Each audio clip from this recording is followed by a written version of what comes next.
Nashukuru sana ndugu waandishi. Leo ni siku njema, ni siku nzuri ambayo tumekutana hapa.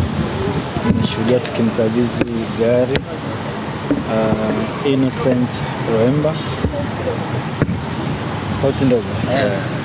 Tumemkabidhi gari kwa ajili ya matumizi yake Crispin Loemba, na nia ni kwamba sisi Loemba ni mchezaji ambao tumemleta sisi, tumemsajili sisi, so tunahitaji awe comfortable, na tunafanya hivi katika kukuza thamani ya mchezaji wetu pamoja na kukuza thamani ya klabu ya Simba Sports Club.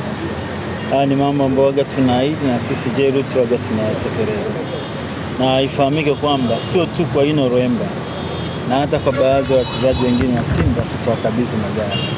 Leo mmeshuhudia tumemkabidhi Loemba, nadhani next week au end of this week au even weekend hapo tutakabidhi tena gari nyingine 3 kwa wachezaji wengine wa Simba 3.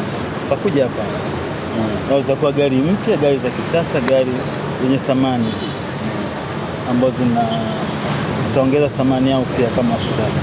Tunataka wachezaji wawe comfortable, waweze kufocus kwenye kucheza, kutuletea matokeo sisi wana. Tupo katika series ya mambo ambayo tuko kwenye mkataba wa J-Root na Simba Sports Club. Hapana, hatujafocus kwenye mechi ya derby tu. Loemba ni mchezaji mzuri, na iwe mechi ya derby, ziwe mechi nyingine, mechi zote zina carry uzito wa point 3. Kwa hiyo hii ni motisha kwa wachezaji wetu ili waweze kufanya vizuri katika mechi zijazo. So far Loemba anafanya vizuri, sio tu kwa sisi J-Root, na kwa kila mwana Simba anaona hivyo.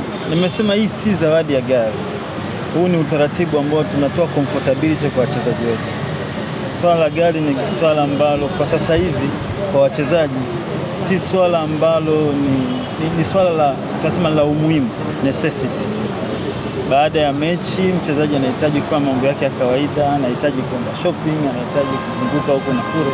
Kwa ni vema mchezaji akawa na usafiri wake ambao inatengeneza privacy kwake pia. Tutafanya kwa wachezaji kadri mkataba wetu unavyoruhusu. Sababu tuko na mkataba wa Simba kama nilivyosema, next week tutatoa tena kwa wachezaji wengine 3. Nadhani wale wengine wa kigeni sile kuna Libase Gwaye, Anissa Ora pamoja na goalkeeper tutakuja kwa. Then tutakuja tena tutawapa wengine. Lakini